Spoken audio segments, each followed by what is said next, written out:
Hello and thank you for joining us on today's edition of Gender Agenda. I am yours truly, Adora Onyenchera. Oh my, it's so good to see you again. Like they always say, all work and no play makes a dirty doggo, but too much play, it's not my kind of thing. But remember, you can connect with us on any of our social media handles now displayed on our screen for your views and suggestions on the program. Now, the presidency has replaced its ministers who resigned owing to their participation in the upcoming general election. Now, the replacements have come without the inclusion of any male, apart from those who were previously serving. The appointed ministers are all male, which brings to question how this administration takes the gender advocacy drive and the inclusion of women in position of leadership very seriously. Now, what also happens to the 35% affirmative action promised even with the male vice presidential candidates that the various political parties keep nominating after having a male as the principal? We'll keep watching and see how all of this play out towards the 2023 elections. And of course, this links you to our today's topic on transforming for gender equality and delivering a common future. We would also be looking at the different issues raised at the CHOGM conference, the future of women in the upcoming 2023 elections, and joining us today to look at it is Chetachi Nwoga, a humanitarian and a social worker. But before she comes up, we'll take some of our line segments. But before then, let's quickly tell you that the Lagos State Governor, Governor Babajide Sanwo-Olu, has approved the establishment of a domestic and sexual violence trust fund as provided for in the DSVA law 2021. Now, part of the fund is to address the cost of investigation of cases. Remember, sometimes when people go to this police station, they're asking for evidence. Sometimes they're unable to get pro bono legal services, and this would sort of breach the gap.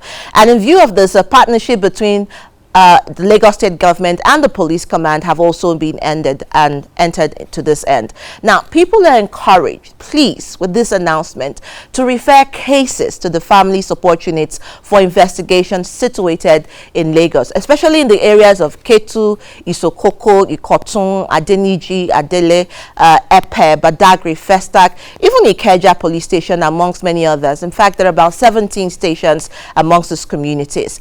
Now, police officers in these units are not, I repeat, are not to request for funds to facilitate investigation or for the purpose of charging cases to court.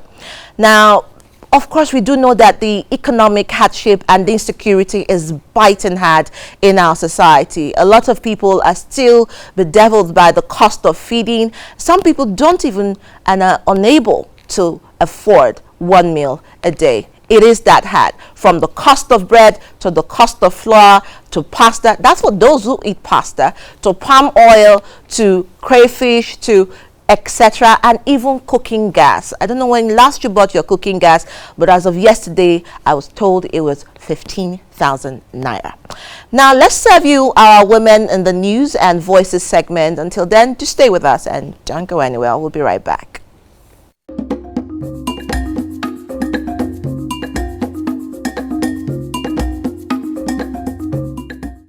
At the opening session of the Women's Forum at the CHOGM 2022 Commonwealth Women's Forum in Kigali, the Commonwealth Secretary General, Patricia Scotland, noted that women and girls had been disproportionately impacted by the COVID-19, from vaccine inequality to economic insecurity and rising gender-based violence. She lauded Rwanda as a champion of gender equality and women's empowerment, adding that the country was a fitting host for Africa's first ever Commonwealth. She said that it was a sad reality that the political will and commitment demonstrated by Rwanda was the exception, not the rule. Also, the First Lady of Rwanda, Jeannette Kagame, told delegates, "The draft 2020-2030 Declaration of Gender Equality to be scripted over the next 2 days must mobilize CHOGM and the Women's Forum for decisive action. It must not tiptoe around the gender equality emergency, but dare to seek new and bold pathways to women's political, economic, and social empowerment." But for me, most importantly, is the issue of financial empowerment through financial inclusion for women, especially at the rural level. And it is very important to note that for us in Nigeria, For me as a Nigerian, I think the practicality of what's on ground to what's in policy is what we need to do. Rwanda is ranked by the World Economic Forum as the 7th best performing country in closing the gender gap. Over time, the efforts to break the barriers that limit women in policy making, leadership, and in politics, especially in Nigeria, has seen gradual successes. Yet, deliberate emergent collective action as a Commonwealth nation are important. Speaking to the issue of women in leadership, the role of women in decision making cannot be overemphasized. Participants also spoke about the importance of women's financial autonomy so they can make decisions for themselves and their families. The event came to a close with an integrational celebration recognizing the contribution of women and girls of all ages to community development.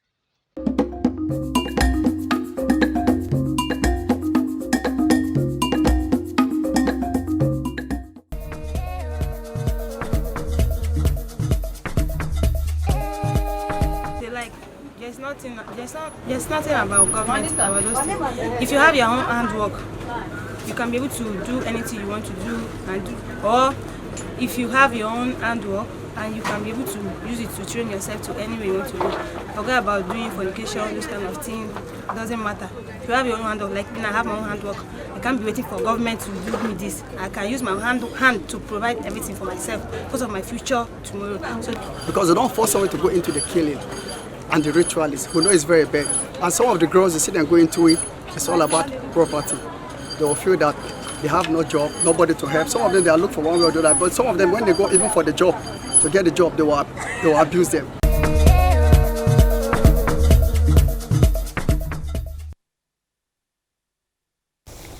And yes, indeed, our guest is here and we will be going straight into our conversation. Remember, we told you that Chetachi Etenwoga is here with us, and resplendent, very amiable, very beautiful woman. You get to see her. You're welcome to the show. Oh, thank you very much, my dear. Good to have you. Now, again, you're a woman of many parts. I mean, there's so much to you. I don't know which one to focus on and which one to leave out. Again, I'm saying that because in a time in Nigeria where we see, the shrinking spaces for women in governance and, policy making, you have experienced, firsthand an environment that opens up a space to women in the United States. Yes. I mean, from, living there and working there and, in social work, and also the Mission of Mercy project that you do. Tell us a bit about that and why it is really important for women to take up spaces in policy making. It is very important because, we live in a society that values women as second-class citizens. And being that I've lived almost all my life in the United States, I've experienced the inequalities and how we have been able to close the range or the level. But here in Nigeria, it's not so. Women are still underrated. Women are still underprivileged. Women are not into politics. I've been here for quite some time, and I've asked myself questions. Why don't we have women as policymakers? Why don't we have women in government? Why can't a woman be a president of Nigeria? Why can't a woman be a vice president? How many women are senators here? How many women are in the House of Assemblies or House of Reps? How many women? So if women can actually be the nurturer, and if women can make decisions in their homes and make decisions in businesses, why can't women be a part of policymakers here in Nigeria? And I think that's a critical question. And I know you have been following the campaigns, subtle campaigns, from the primaries to those who have emerged candidates at the political party. This year's theme at the CHOGM conference in Rwanda, which was definitely one of the first women's forum in Africa, talked about delivering, a future for us together, but a gender equal, future. And one of the key things that they have talked about is, creating a space that accepts every gender. Isn't it a bit I'm a bit skeptical about how that works for us here in Africa, especially in Nigeria, looking at not just our culture, but our tradition, and also looking at even our sense of well-being in our spaces. Do you think what we are going through is as a result of cultural stereotypes? Of course, it has to do with culture. But I think it's about time. This is a new millennium. It's about time we go past and look beyond the culture and look at all of us as being equal, and look at the women and say, you know, your life matters, and look at the little girls and tell them that their life matters. It's about time we do that, you know, as this is a human race, you know. It's not about being a man or a woman, it's about who is going to be the best person to make the best decision for the country or for all of us. It doesn't have to be a man. It can be a woman. It can be you. It can be me.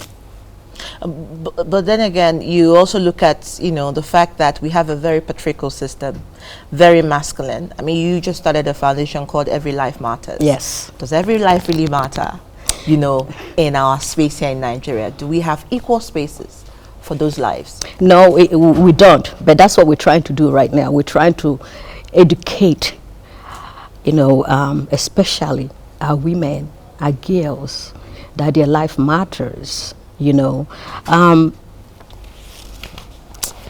You see, being a woman and being a mother, I've been through so much in my life.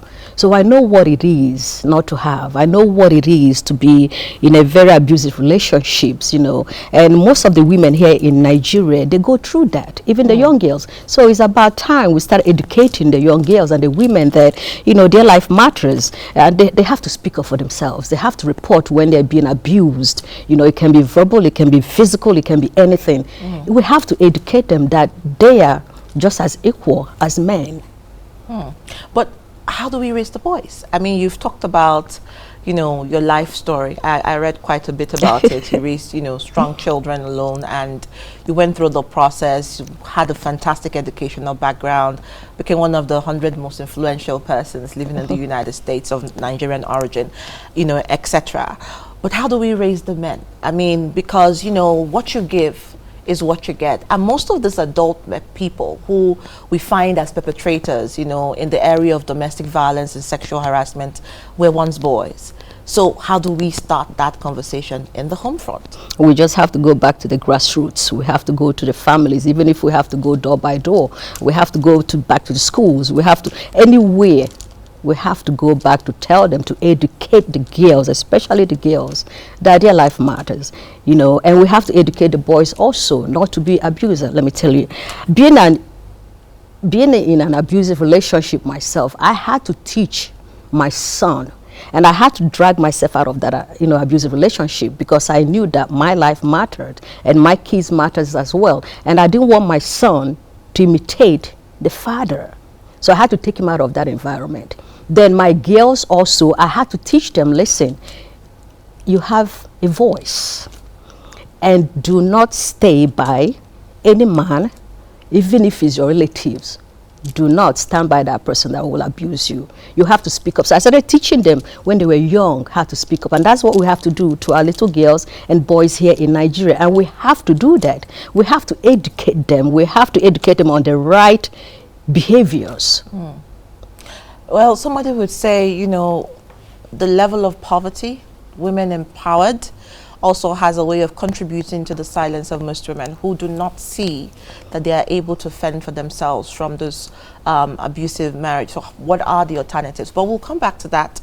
Let us go to our About Now and see what's happening. Recently, we do know that there was a training from some editors and media practitioners on how to report an all-inclusive story and bring accountability on issues concerning gender. And it was in partnership with MacArthur and Wole Soyinka Center for Investigation. Let's take a look.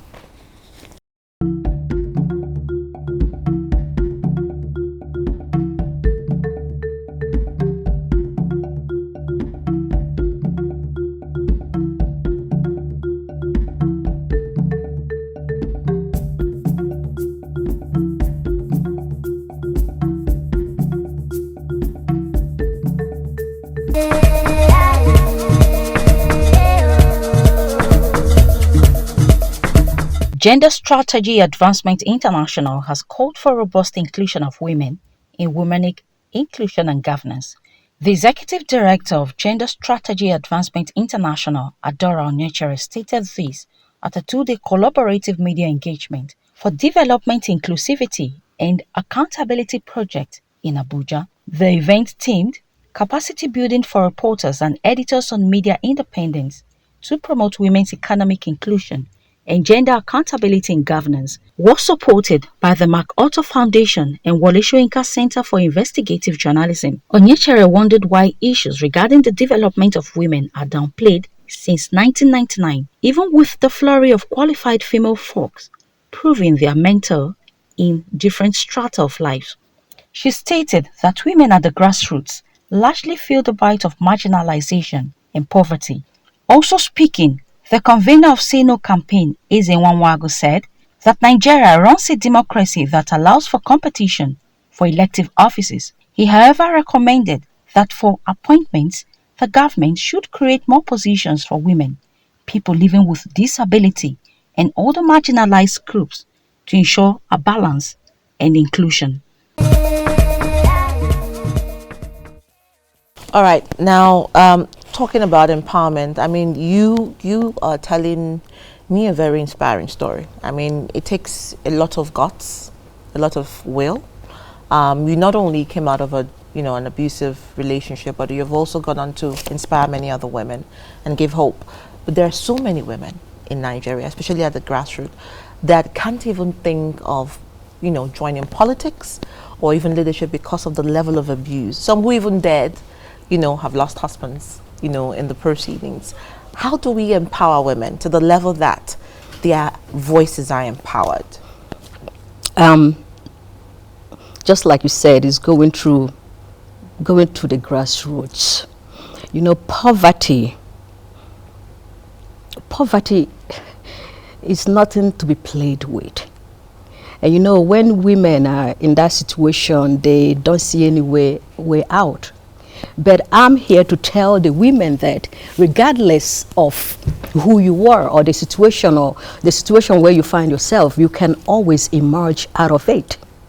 It's giving the women courage, telling them how, teaching them, educating them, to tell them that they matter, that they have to get out of that relationship. Women don't need, as women, we always think we need men to thrive, but actually we don't. If you have the courage and if you believe in yourself, you can emerge from that situation and be whatever you want to be. For myself, I knew I didn't want to be where I was in that abusive relationship. I could see myself being something else, and all I have to do was just figure out how to reach the stars, how to get myself to where I want to be. So I didn't look at myself as being at the bottom. I looked at myself as being at the top. So how do you, I mean, we're going into an election year. Yeah. And for me, like the theme says, delivering an equal, future for both the men and the women. How do you hope to shape the conversation towards that period of elections where we see women who are vulnerable, women living with disability, because it's also your area of strength, see them come out, not just to vote, but also to be voted for? I would say right now for 2023, it's a little bit too late, but all I can do is just encourage them to vote and voice out the opinions. But then we will have agenda, what we can call Agenda 2027, which will begin next year. So that means next year we'll make sure that more women have voices, more women are educated, more women can, buy tickets to run for an election. We really have to get the women. We have to balance the equation right now. It's like 95% men and 5% women, We really have to I'm calling the Agenda 2027. And I will be on the front, Okay. Yeah. So let's start planning now for 2027. 2027, because it's too late right now. Absolutely. It's too late right now because I don't see many women out there. It's too late right now. So we need to plan for 2027, and that plan will begin as of next year. So how do we plan with the voters card to actually vote out those who do not want to see women in So, those spaces? We have great number of women population here in Nigeria. You know, women are very powerful. That's one thing that we don't know. Women are powerful. If we were able, you know, to bear children, nurture them, take care of their homes, take care of our businesses, you know, run some companies. Multitask. Yes, of course. We're great. We're great individuals. We're great human beings. Women are. We're very powerful.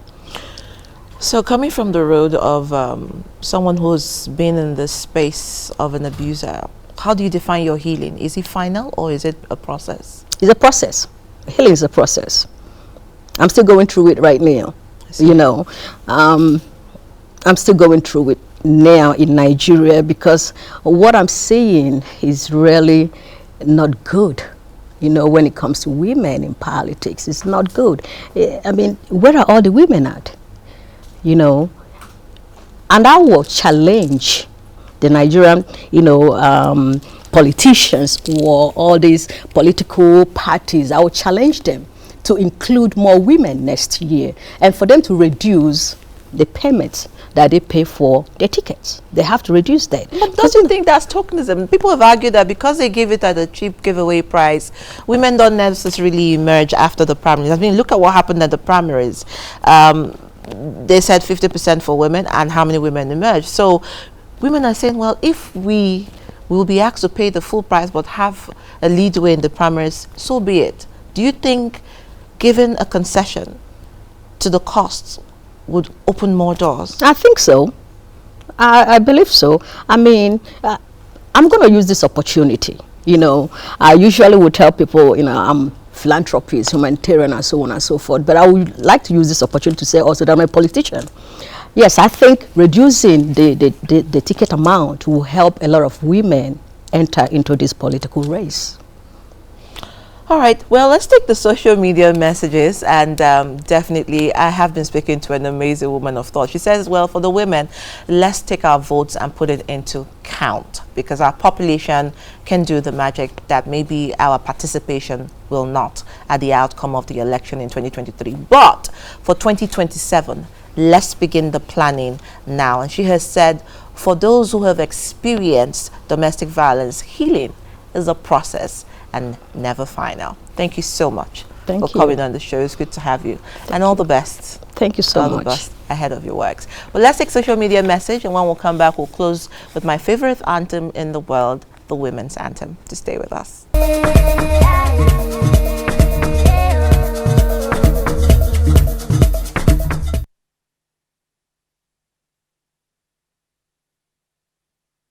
So, social media message reads today, all politicians are only working towards winning and not solving the various security and economic problems in Nigeria. Is that true or is that true? Well, you be the judge of that, especially with the outbreak, or somebody will say the escapees from Kuje prison, heightened insecurity pressure. And please stay safe if you're within the Abuja environments, and if you don't have any business staying after that, please go home. But remember, if you see something, say something. My name is Adora Onyenchera. See you again next week. Around the world, women are longing to be free, no longer in the shadows, forced to stay behind, but side by side in true equality. So sing a song.